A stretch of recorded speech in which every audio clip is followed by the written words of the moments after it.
talking about leadership versus management today. This is very much supposed to be a roundtable format, despite the lack of a table or anything that looks round. I really hope that you all will participate, engage in the questions, share your stories. There's a mic right there. It's going to be really hard to hear if you don't go up to the mic, so step up when you have something to contribute. My name is Rona Kilmer. I've been in the tech industry for 25 years.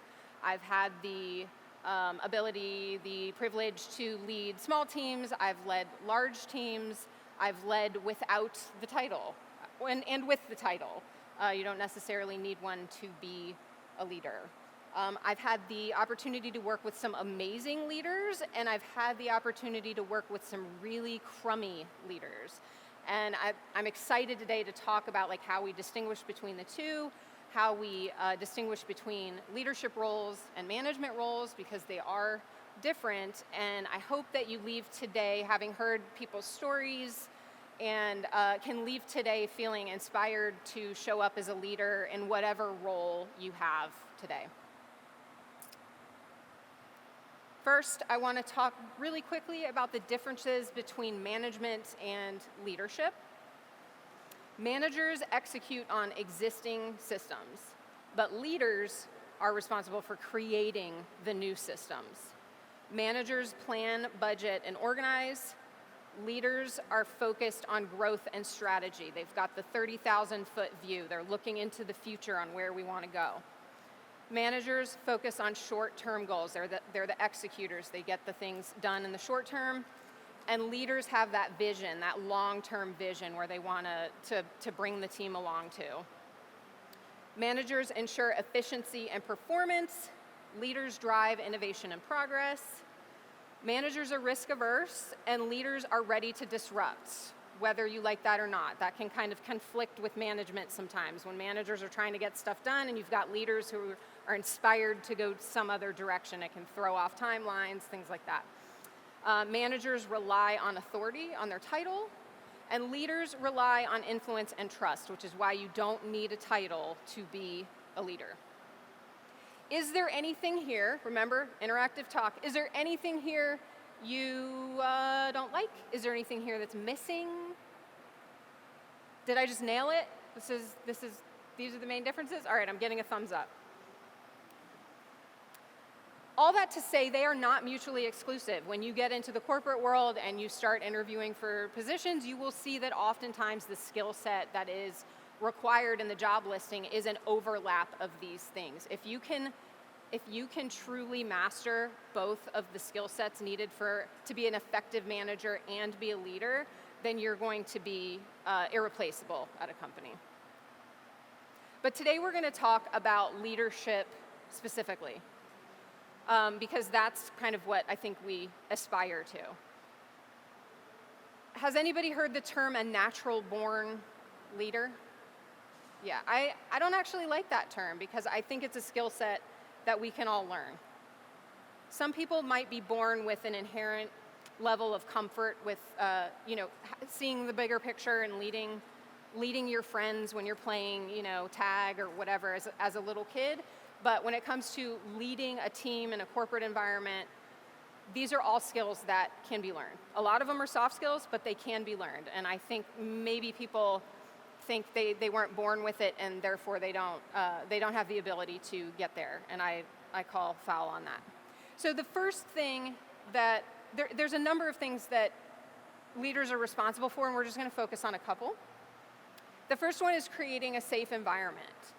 So it's the leader's job to make sure that the team that they are leading feel safe, not just physically safe, but emotionally safe.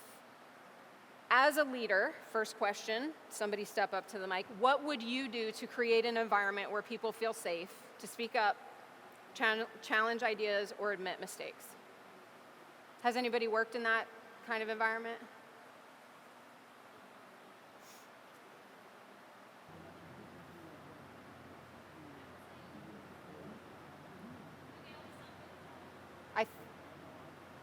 She's working on it.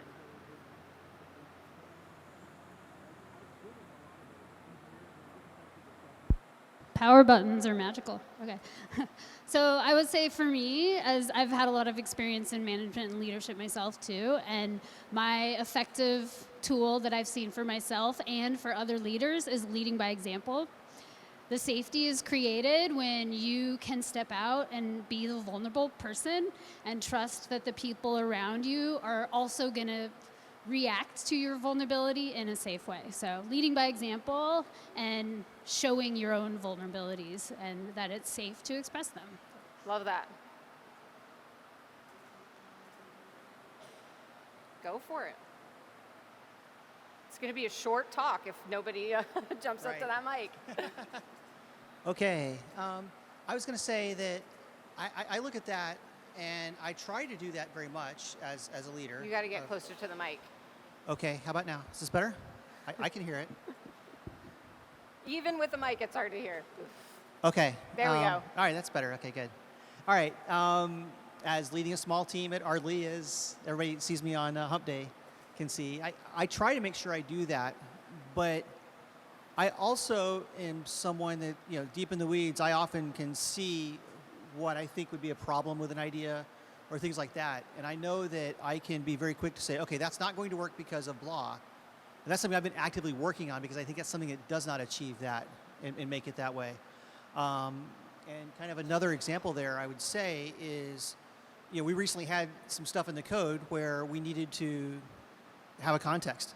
And there were cases in this is Flutter speak, by the way, for people on that. There was cases where we needed a context, and because of the way that I had been doing things, it was done in a way that I didn't feel dogmatic about, but the opinion was I felt dogmatic about that, and so it was done in a way that I think we could improve later. And so my point is the fact that you've got to make sure that this is not something that just happens. This is something you have to cultivate, and that's two examples I can see where I'm actively working on improving them myself, but if I don't do that, my nature of how I act would shut people down, and I would not get the best out of the people I'm with. So let me follow up with that. One of these follow-up questions is how, as a leader, do you handle when failure happens? Because it's going to happen at some point. Probably not well.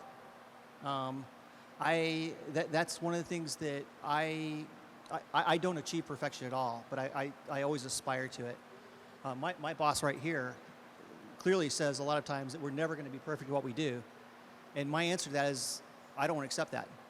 I get that may be reality, but I don't ever want to accept that. I want to strive for being more perfect. And so I know, again, my nature is that's the standard I'm holding myself to.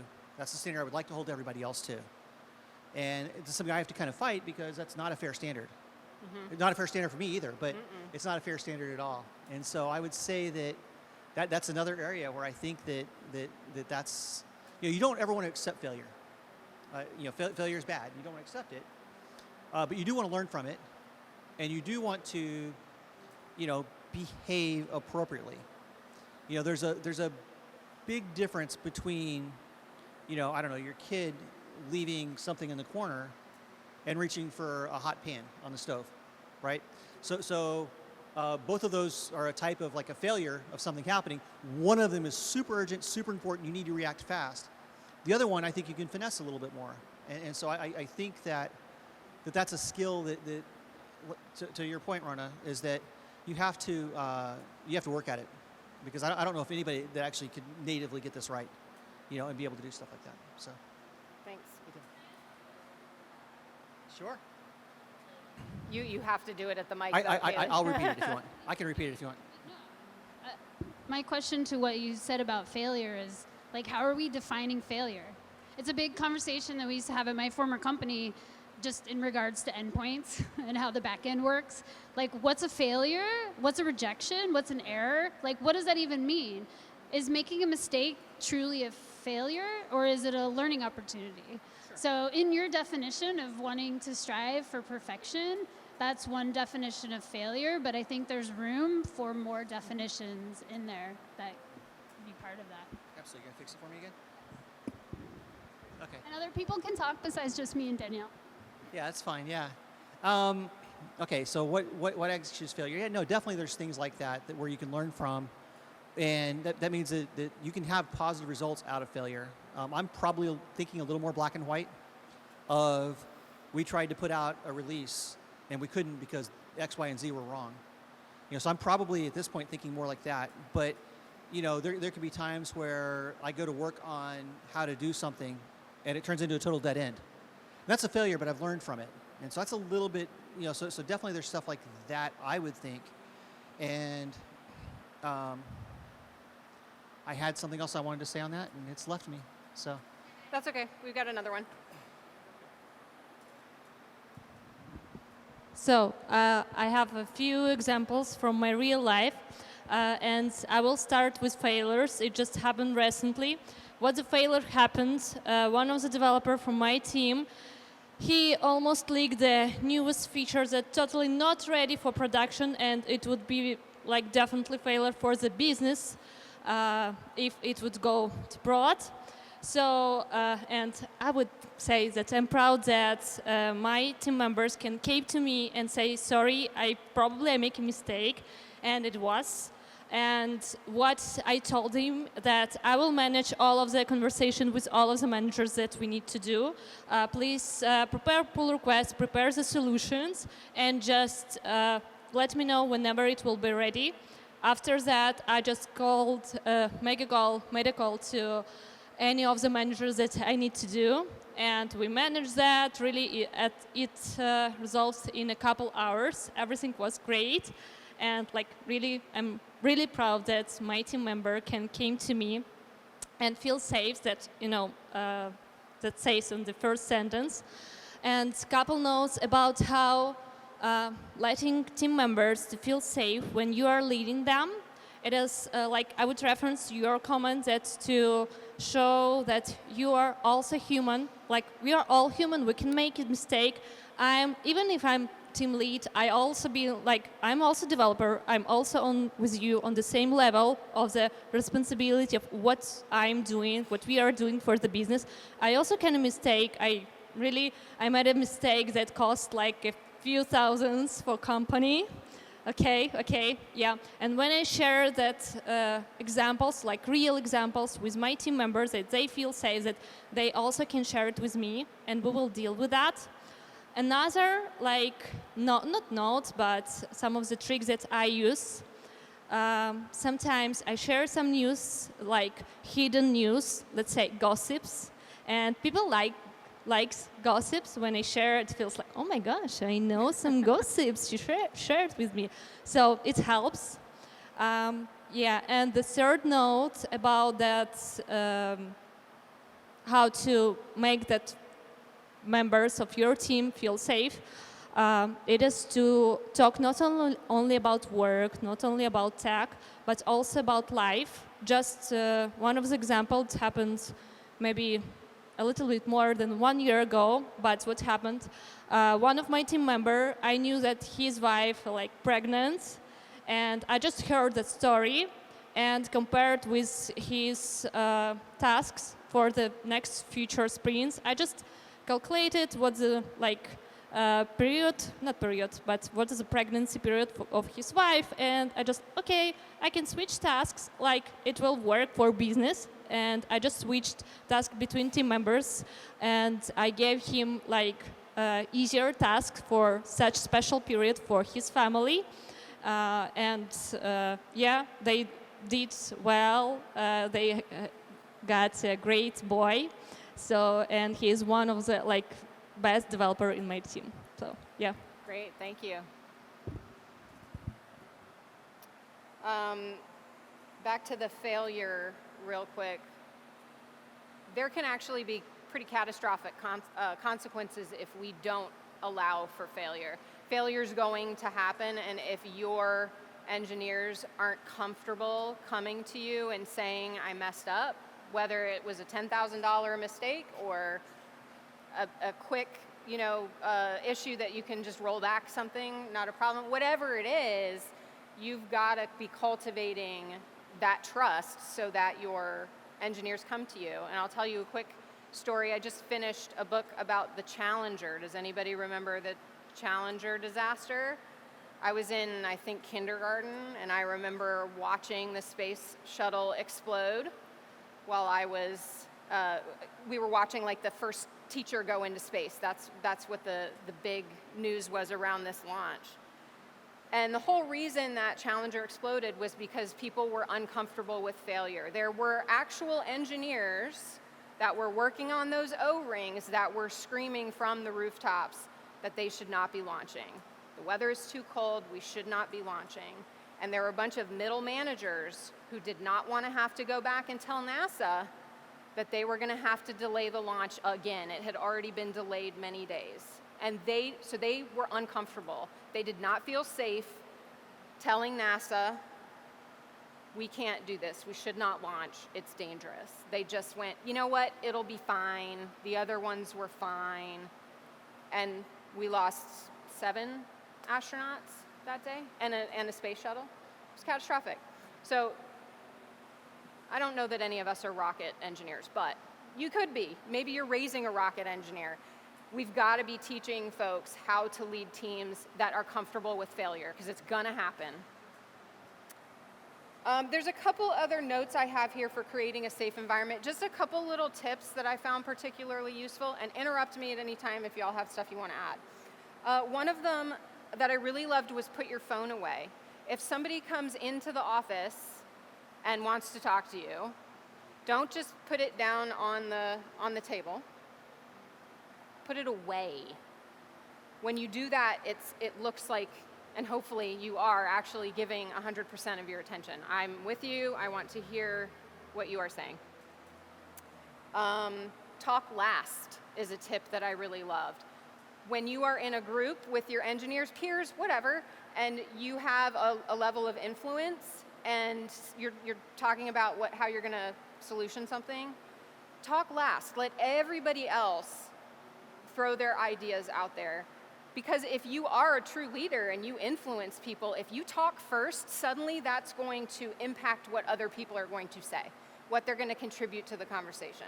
So I love that piece of advice. I don't remember where I got that, but I love that. Talk last.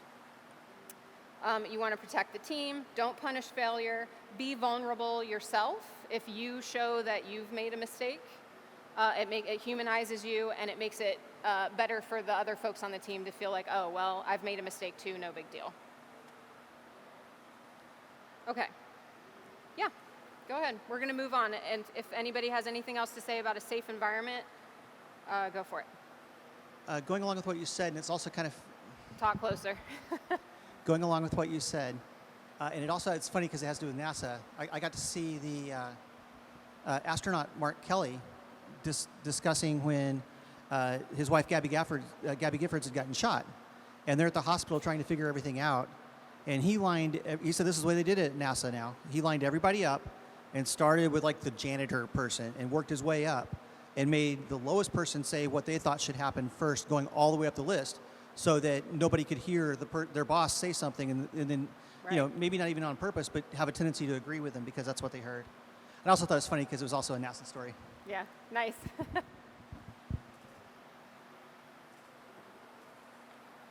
That's basically what I was going to say, that having the most junior people go first is a really good strategy because they may not feel comfortable, and they also may have weird random ideas that might inspire the more senior people to think about things in a new way. I'm so sorry. I could not hear that. Oh, I was saying that, echoing what she was saying, that Yeah. having the most junior people speak up first in that kind of a situation Yeah. helps a ton, because they'll either come up with something random or they'll feel way more comfortable. Yeah, love that. Love that. So speak last, let your junior folks speak first. If they feel comfortable, also, you don't want to be putting people on the spot and make them feel all nervous about that, but yeah. Okay, cool. We're going to move on to building culture. That's the job of a leader as well. What kind of culture do you want to build? How do you build that culture with intention? Because if you don't build it intentionally, then it's just going to happen, and it might not be the way you want it to happen. And how do you handle the problem? Well, we'll get to the last one later. So I have to get this ball rolling, I have one story about how you can build the culture that you want.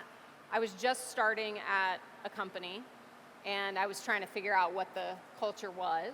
And we had a Slack channel, and it was a water cooler kind of channel where people were talking about all kinds of random stuff.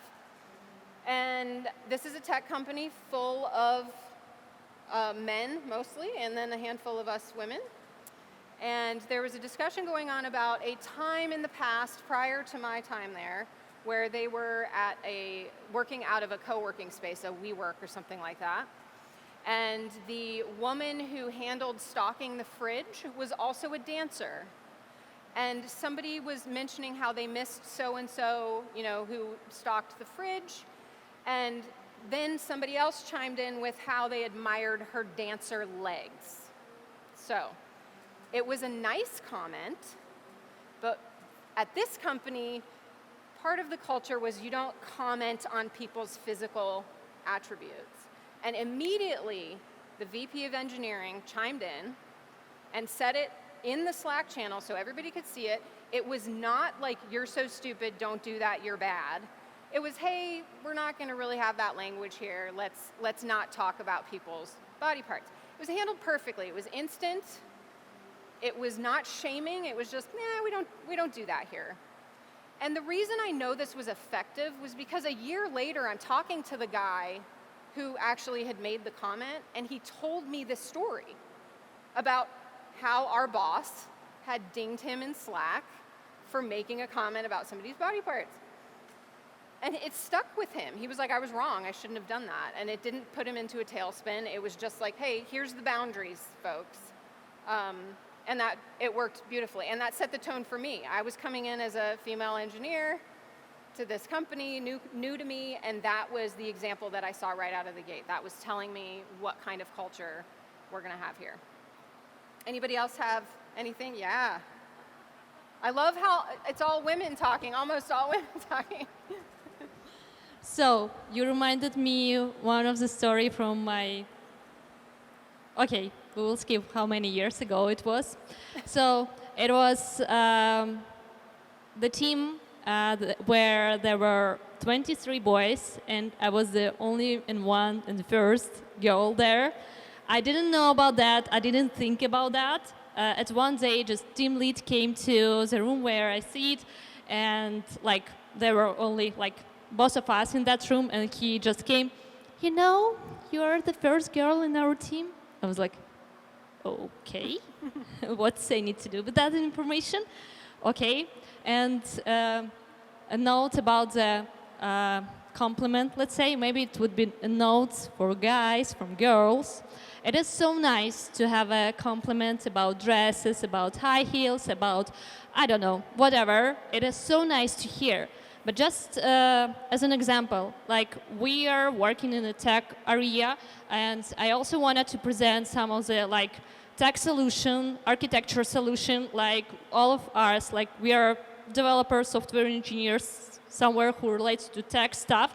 We are sharing our tech experience. And just imagine that I'm speaking MVVM, widgets, blah, blah, blah, blah, blah, blah, and you're saying, you have a nice dress. How should I react at that point of time on that compliment? I would be happy to hear that I have nice dress, but not at that moment. Yeah. At that moment, we are all should be focused on the tech solutions that I'm proposals that I'm sharing with you, and I'm expecting that all of team members here is involved in the topic that we are discussing here. I can agree. I would say that it is total works. It doesn't depend if it's boys or girls. It just happens to girls often than to men. But so just know, just share. Thank you.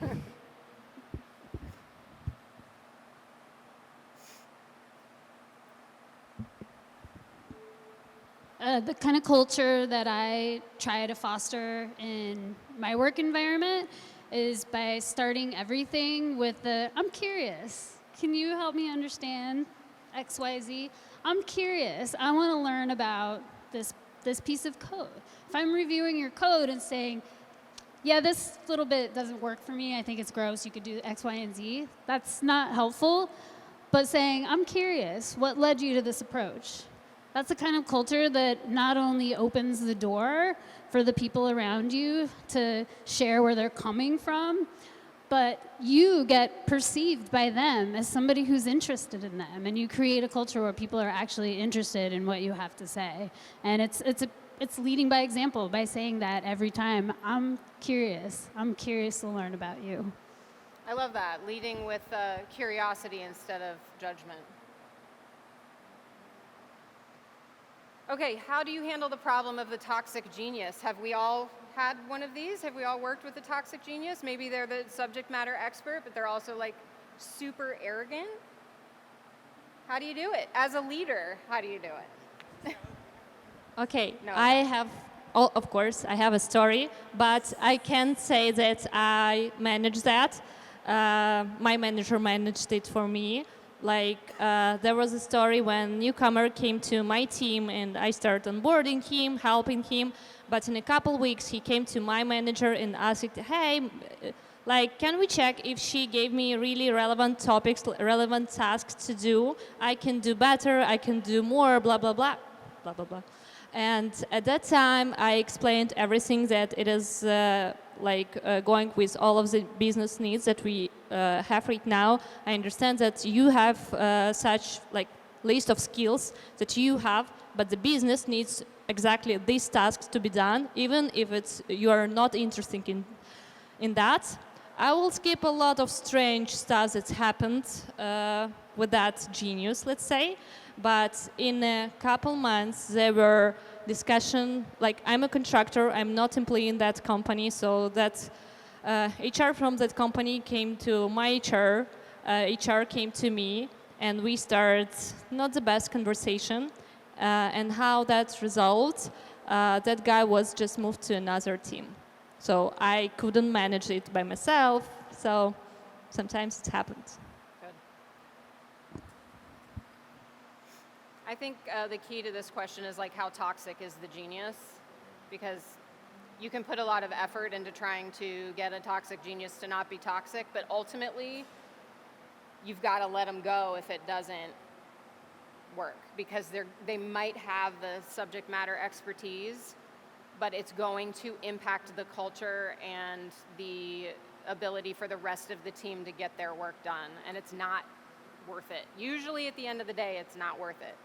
Kaylee. I unfortunately have a lot of experience with, yeah.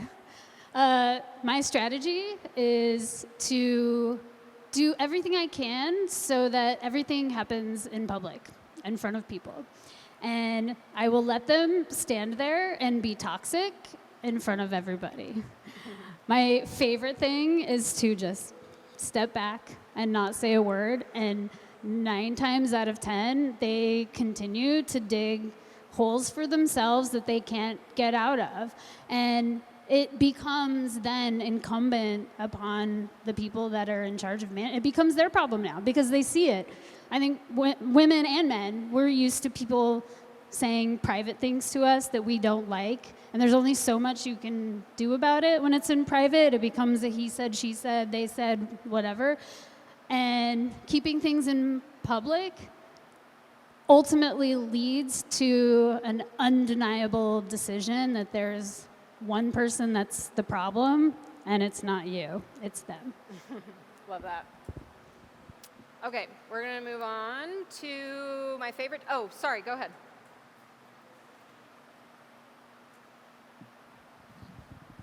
I just have a question about the toxic genius. So as a leadership, You got to talk. so as a leadership, how to make sure that you don't become a one, or your team don't see you as a toxic genius, or in management or leadership, how you make sure that your team don't see you as a toxic genius. Okay. Basically, be a good human. Don't walk into the room with arrogance. Don't shut people down. Be open to other ideas. Don't act like the person who knows all the things all the time. I mean, it's really just be a decent human, I think. I don't, anybody else have other things to add, like how to not show up as a toxic genius, how to not be perceived as a toxic genius? It's me again. You Anyway, got to talk closer to the mic. I'll try. Okay, we can do it this way. and speak up. Yeah. Okay. I think I used to be that toxic genius, and it's something that it doesn't help you out, you know. And especially if you're that person and you're a leader, it just means you're going to end up doing everything yourself, and you're going to resent everybody else, and you're going to be an unhappy person. So, I definitely think that if you can recognize that, you can start working on it, and I think that's probably worth bringing up there. So.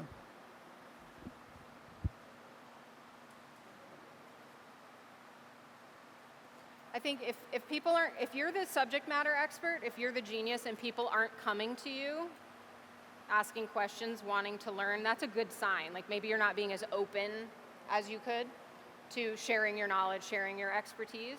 Maybe because they're scared or they think they're going to be made to feel stupid for their questions. I would say leading with curiosity instead of judgment applies to like everything in life. Like that's a good step for everything. So if you're worried about being one, lead with curiosity, talk less, talk last, you know, stuff like that. Okay, leading from where you are is like my favorite topic because everybody thinks you need to have a title to be a leader, and you don't. You can lead from whatever position you are in. I've seen it happen. I've been in one of these roles, and you can lead as a peer. I would say the first tip that I would give is to have a larger vision, understand what the whole team is doing. If you're an individual contributor and you want to be seen as a leader, understand the larger goal of the team, not just the ticket you're working on, the task that you're completing. If you have a broader vision, then you become a larger resource. I say be a wingman. If you've got a leader, maybe they're a great leader, maybe they're a crappy leader, whatever. Every leader needs a wingman. Who are people going to go to when your team lead is not there because they're on vacation or whatever? Be that person. Be the person that can answer the questions and keep the team's momentum going. Take initiative. Don't necessarily silo yourself with your task. If there's something else you're interested in and you think that it would be beneficial to the team, take some extra time. Take your lunch break and start looking into stuff and start sharing it. Do a lunch and learn, stuff like that. Start establishing yourself as a subject matter expert or just somebody who's curious, there's that word again, and lead that way. You can always contribute to positive team culture just by promoting, being the one who can quietly take a peer aside and say, hey, maybe don't be the one to call them out in Slack, but take them to the side and say, hey, we don't talk about body parts here, you know. Who else has ideas for this? Kaylee, of course, have at it. This is my favorite one out of all of it. Before I was an engineer, I was a manager and a leader and in that role. And as an engineer, I didn't want that. I wanted to be an IC. But you know, my managers, they all knew that I used to be in leadership, and we would talk about things like that. And the best thing, the way I always approached everything was a lot of leaders and managers think that it's like this. You're being a puppeteer, you're leading everybody by telling them how things are supposed to be done, when real leadership is coming from the bottom and supporting them. And leading from where you are embodies all of that. If you're the person on the team that's always helping in all different capacities, you're there to support them. You are going to be the first person they come to when they have a question. You are going to be the first person whose opinion that they trust because they know you've always been there on this side supporting them and not trying to tell them what to do. Yeah. So whether you're their boss or not, does not matter. You are there to support them, and you will always be part of being a lead when you're supportive. Yeah, love that. Uh-oh, Tim's got something to say.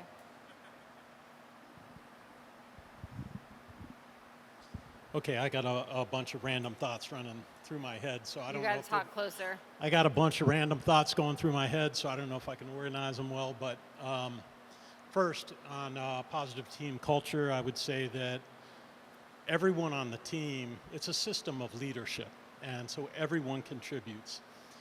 And I'll give an example that just happened today. There was a production issue in our system, and it was because someone did something in production without going through the right quality process. And I was talking to that person, and one of the things that really warmed me was his ownership of what he did. So you know, this is about safety. You can't have ownership unless you have safety. And you know, another random thought, you want to create a system of accountability, but you can't have an environment where there's pointing fingers, and that gets back to the safety thing. But what I wanted to talk about in the individual leadership, the random thought that struck me is this person stepping up and saying they owned it, and actually announcing to the team, here's what I did, creates a system where everyone else wants to step up and say, hey, that's all right, we got you on this, and that becomes a force multiplier. And then the last random thought that was running through my head is that that's why a toxic person, whether they're a genius or not, you know, instead of being a force multiplier, they're a force destroyer for your culture. So Yeah. that's why really you got to deal with it quickly. Anyway, random thoughts. Yeah, and to bring up the toxic genius again, the reason I bring up the genius part is because it's harder to get rid of them, right? They've got all this knowledge. It's easy to get rid of a toxic person who's not, you know, who's not the subject matter expert. Okay, next steps for learning to be a better leader. Leaders are always learning. We're going to wrap up here, 3 minutes. Leaders are always learning, so keep learning and practicing. There's tons of books to read. I'm going to leave you with a couple recommendations. Oh, look, be curious, not judgmental. There it is again. Work on your emotional intelligence. There's a lot of soft skills that you need to be a leader, to be in tune with people's emotions, with the team, how the team's feeling, all of that stuff. Take initiative and try to zoom out and understand the bigger picture. Here's the recommended reading that I have. Some of these are old classics, and they're still really good information. So Crucial Conversations, Tools for Talking When Stakes Are High. This is actually good if you've got, you know, a hard conversation you need to have with a parent even. It's not just about a work scenario. It's really important to understand how to have productive conversations about difficult topics. You're going to run into that in the workforce. You're going to run into that with family.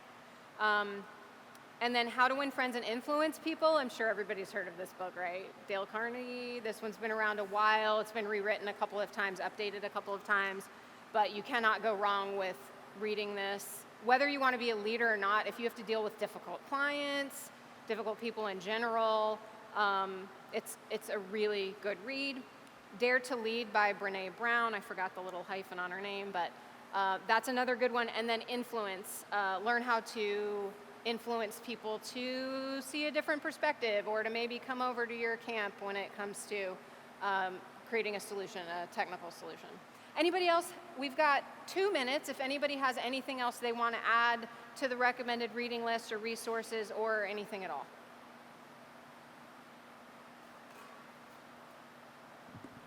I love Adam Grant. That is all. Yes, Adam Grant is a wonderful resource on all things. Just Google Adam Grant and you'll find podcasts and books and all kinds of stuff. Okay, thank you so much for sticking it out, guys.